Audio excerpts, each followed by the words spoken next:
जी अस्सलाम वालेकुम नाज़रीन, इस वक्त हम आपके साथ मौजूद हैं बुल्ला टीवी के ऑफिस से और हम मेरे साथ इस वक्त एक कसूर की एक इंडस्ट्रियलिस्ट मौजूद हैं जो शू मेकिंग के प्रोफेशन से वाबस्ता है।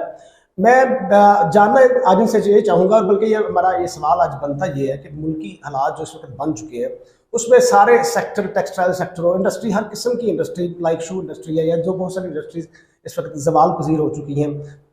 गैर यकीनी सूरत हाल जो है, सबसे पहले किसी भी जो मुनाफाकार होते हैं, जो बिजनेसमैन बाहर से आते हैं आके हमारे सरमायाकारी करते हैं, वो सरमायाकारी नहीं कर रहे हैं हमारे पाकिस्तान में। उसकी वजह सिर्फ ये है कि वो ये समझते हैं कि यहाँ पे कोई भी हुकूमत इस वक्त वो कह सकते हैं कि पूरी अपनी पावर या पूरे अपने इक़्तिदार में नहीं है। जनाब मलिक रशीद अहमद साहब हमारे साथ मौजूद हैं। आज उनसे जानते ये है कि कसूर में एक शू इंडस्ट्री का जो गढ़ गिना जाता है, कसूर से जूता बन के पूरी दुनिया में किसी कर जाता था। और मैं ये अगर कहूँ कि कसूर जो पाकिस्तान का सबसे बड़ा शू मेकिंग हब बन चुका था, लेकिन यहाँ भी इस वक्त जो जूते बनाने वाले लोग हैं या जूता बनाने की इंडस्ट्री से वाबस्ता जो लोग हैं, ज़ुबू हाली का शिकार है और बहुत सारी इंडस्ट्री इस वक्त बंद हो चुकी है। जानते हैं मलिक रशीद अहमद साहब से। जी मलिक साहब, क्या हाल है आपके? जी शुक्र अल्लाह का, आप सुनाएं ठीक ठाक आप क्या कहेंगे, क्या शू इंडस्ट्री की उस वक्त सवाल पजीर हो चुकी है?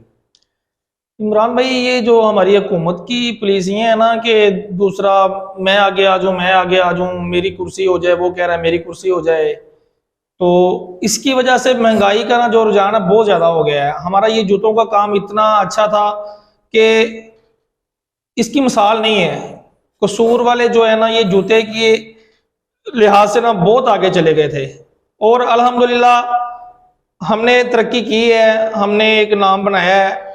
और कसूर में बहुत सारे ऐसे लोग हैं कि जो जूते से वाबस्ता है। मैक्सिमम तकरीबन 2000 से अबव फैक्ट्रियां हैं जो ना इधर कसूर में है। 2000 से अबव फैक्ट्री कसूर में है जूते की।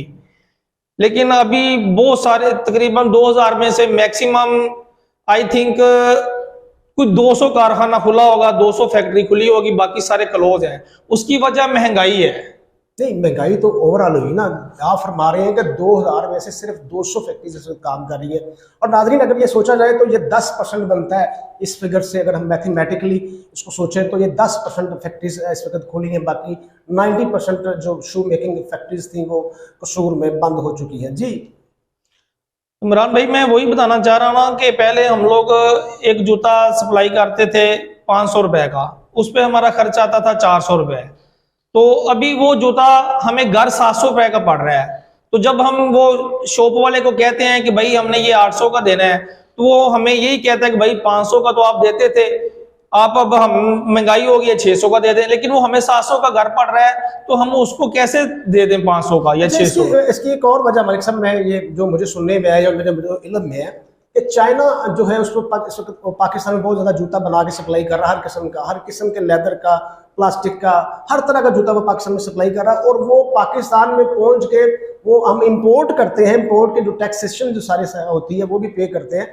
उसके बाद भी वो चाइना का जूता हमारे जो मैन्युफैक्चरिंग कॉस्ट है उससे बहुत सस्ता है, ये भी सुनने में आ रहा है। इमरान भाई, बात यह है कि जब इमरान खान का दौर था ना, तो तब उसने इंपोर्ट पे पाबंदी लगा दी थी कि जो चाइना का माल है ना वो पाकिस्तान में नहीं आएगा। हमारा माल हर मुल्क में तकरीबन जा रहा था, तो उसने उस पर टैक्स लगा दिया था।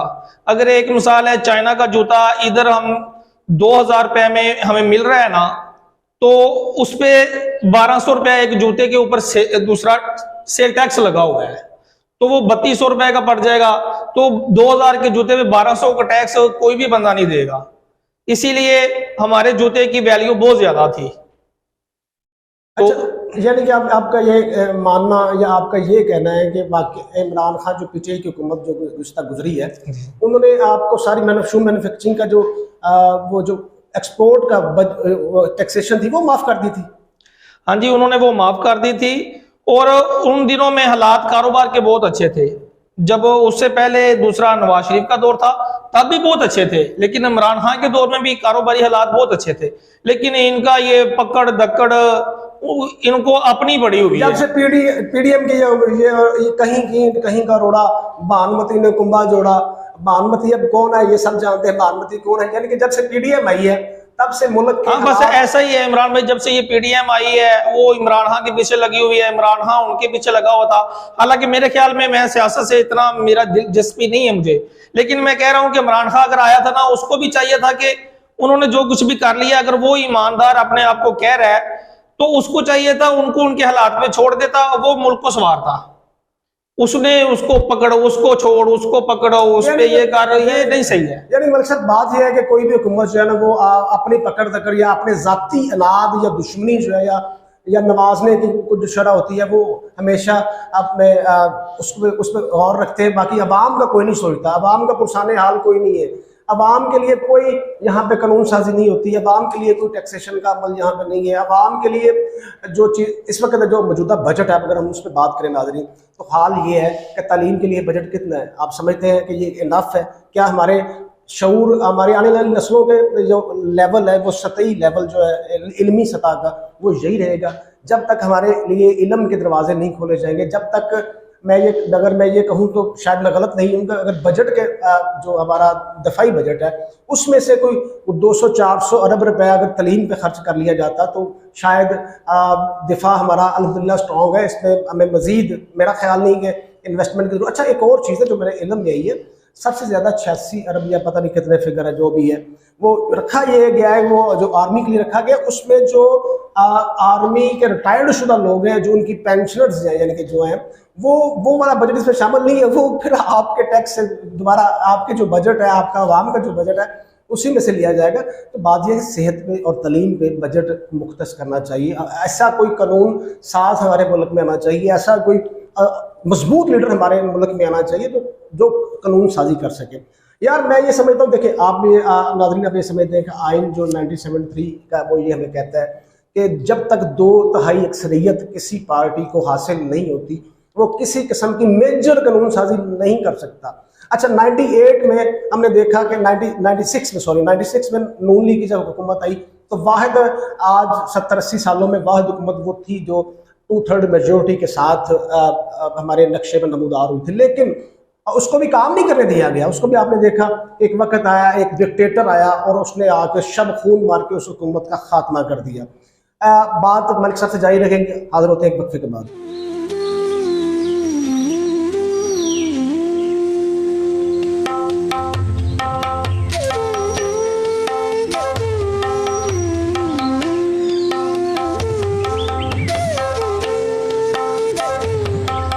जी नाज़रीन, वक्फे के बाद एक दफ़ा फिर खुश आमदेद कहता है आपका मेज़बान इमरान आरिफ और हमारे साथ इस वक्त जनाब मलिक रशीद अहमद साहब। इनका तारुफ मैं आपको करवा चुका हूँ पहले के सनतकार है, कसूर से जूते की समस्या वाबस्ता है।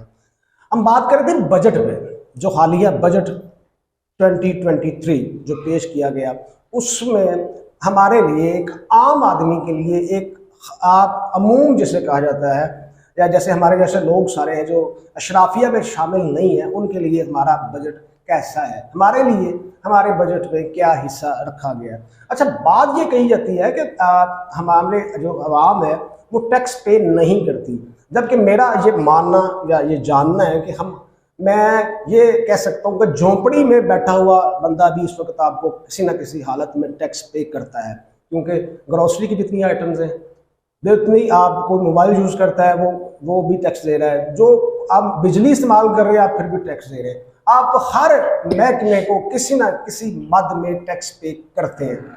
लेकिन इतना टैक्स इकट्ठा हो के भी, इतना रेवेन्यू जो इकट्ठा हो के भी हमारा हाल ये है कि हमारा ख़जाना हमेशा खाली रहता है। जी जनाब मलिक रशीद अहमद साहब, क्या बात बजट पे क्या कहेंगे आप आवाम को? इमरान भाई, हालात तो आपके सामने ही हैं कि बहुत ख़राब चल रहे हैं।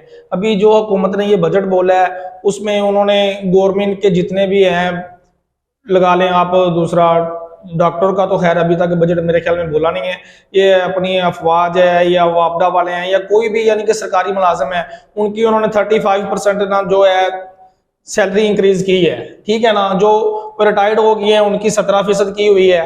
और देखना तो गरीब आवाम को है ना, जिनके पास खाने के लिए कुछ नहीं है, उनके लिए घी, आटा, ये चावल, ये चीनी, ये चीजें उनको सस्ती करनी चाहिए थी, जिसका हर बंदे को फायदा है। जो बंदा गवर्नमेंट का मुलाजिम है वो तो उधर बैठ के भी करप्शन कर रहा है। उसका तो 35% तनख्वाह ही बढ़ गई है। वो तो पहले करप्शन कर रहा है। कौन सा ऐसा महकमा है जिसमें करप्शन नहीं है? हर बंदा करप्शन कर रहा है, हर बंदा खुशहाल है, हर बंदे को प्रोटोकॉल मिला हुआ है, गाड़ियां मिली हुई हैं। लेकिन चाहिए था कि ये गरीब जो आवाम है, इधर पाकिस्तान में ज्यादा गरीब लोग हैं ना, उनके लिए सोचते, उनके लिए आटा चावल वगैरह ये जो खाने पीने की रोज हाँ जी रोजाना की जो यूज होने वाली चीजें हैं, उसने तो बेचारे ने तो मजदूरी करनी है। कभी उसकी दिहाड़ी लगी, कभी ना लगी। जैसे हम बात कर रहे थे जूते की संत पे, अभी 2 माह हो गए हैं, ईद के बाद कारखाने फैक्ट्री नहीं खुले क्योंकि काम ही नहीं है। तो वो बेचारों ने क्या करना है? दर बदर फिर रहे हैं, कोई क्या कर रहा है, कोई क्या कर रहा है, कभी कहीं से मजदूरी मिल गई कहीं। अच्छा मलिक साहब, एक और देखिए, इसीलिए चोरी शिकारी या जो वारदातों का सिलसिला बहुत ज्यादा बढ़ गया है। तो जाहिर सी बात है, जब इंसान एक बंदा घर से सुबह निकलता है बच्चों के लिए खाना लेने के लिए, तो आगे से जाके मजदूरी नहीं मिलती, कहीं से कोई काम नहीं मिलता, तो पीछे से उसकी वाइफ या उसकी वालदा या बच्चे फोन करते हैं, पापा भूख लगी है, हमारे लिए खाना लेके आइएगा, या हमें ईद आ रही है, या फलां शादी है, कोई कपड़े लाने हैं। तो वो एक बाप जरूरियात पूरी करनी है। मेरे भी बच्चे हैं, मैं सोच सकता हूं कि जब औलाद कोई काम करे तो बाप की पॉकेट में पैसे ना हो तो वो तो वैसे ही मर जाता है, ठीक है। तो उसकी अपनी औलाद से या अपने पेरेंट्स से अजीज कोई नहीं है, तो उसको जाहिर सी बात है उनका पूरा करने के लिए कोई ना कोई गलत कदम उठाना पड़ेगा ही। कहा यह जाता है नाज़रीन के किसी मर्द की सबसे बड़ी बदसूरती जो है उसकी खाली जेब होती है। और बड़ी बात की जनाब बलकशीर अहमद साहब ने कि जब जरूरतें, जब आपको घर से आपका बेटा बेटी, आपके जो घर वाले, जब आपको ये कहें हम कल से भूखे हैं, तो आप कहीं ना कहीं से तो उसके लिए खाने का इंतजाम करोगे ना। तो ये जो माशरती बुराइयां जो दिन की तादाद बहुत ज़्यादा बढ़ती जा रही है, जुराइम की जो शरह बहुत ज़्यादा बढ़ती जा रही है, उसके पीछे ये जो दगरगू हालात हैं हमारे मुल्क के, वो इसके पीछे कार फरमा है। ये जो छोटे छोटे मुजरम है, इनके जुर्मों की वजह वो बहुत बड़े मुजरम है जिन पे कोई हाथ नहीं डाल सकता। आज भी आपने देखा कि जैसे भी इस्टेब्लिशमेंट को जरूरत पड़ी, इन्होंने एक पार्टी को ज़ेर-ए-ताब किया, लेकिन जो पार्टी पे केस बनाया गया, जो उस खास लीडर पे जो केस बनाया गया, वो जो केस का जो मैनुअल था, उसमें जो एक ऐसा बंदा था जो सबसे ज्यादा जिसने इस्तिफादा हासिल किया, उसका नाम उस केस में शामिल नहीं है। कहा यह जा रहा है कि जो कानून जितने भी बनते हैं ये सब गरीब आदमी के लिए होते हैं, ताकतवर के लिए कोई कानून नहीं होता। और वैसे भी कहा यह जाता है कि पाकिस्तान का सबसे बड़ा कानून ये है कि कानून हमेशा तोड़ने के लिए होता है। जी मलिक साहब। इमरान भाई देखें, बात बजट पे ही हो रही है ना, तो जब गरीब आदमी के पास कुछ नहीं होगा तो देखिए मेरी नजर में ये चोरी या हेरा फेरी कर लेना या किसी को ठग लेना या कुछ कर लेना, जब इंसान के पास कुछ नहीं है ना, मेरी नजर में वो ये छोटी मोटी चोरियां ये कोई मैंने नहीं दिखवाती। आपने सुना होगा कि कहते हैं ना कि करीब है कि मुफलसी इंसान को कुफर तक ले जाए। देखिए वो कितनी बड़ी बात है। ये चोरी चारी तो ये मामूल की बात है ना। तो जाहिर सी बात है जब बंदे के पास कुछ नहीं होगा खाने के लिए, वो अपनी औलाद को कहाँ लेके जाएगा। गुर्बत ले ही है जिसे बाजारों में वो सूरत भी तो किसी की गैरत होगी, तमाशबीनों के बीच नाच मेरी जान, चंद सिक्के ही तेरे हुस्न की कीमत होगी। और सही कहा। और गुर्बत जो है ना, वो साहिब लुधियानवी ने कहा था, चकलों पे ही आकर रुकती है, फाकों से जो राह निकलती है। तो बात यह है कि जितनी भी ये बुराइयां हैं, जितने भी जुराइम हैं, ये किसी न किसी तरह हमारी सल्तनत, हमारी हुकूमत, हमारी जो स्टेट है वो इसकी जिम्मेदार है। अपना और अपनों का बहुत सारा ख्याल रखिएगा। अल्लाह हाफिज़।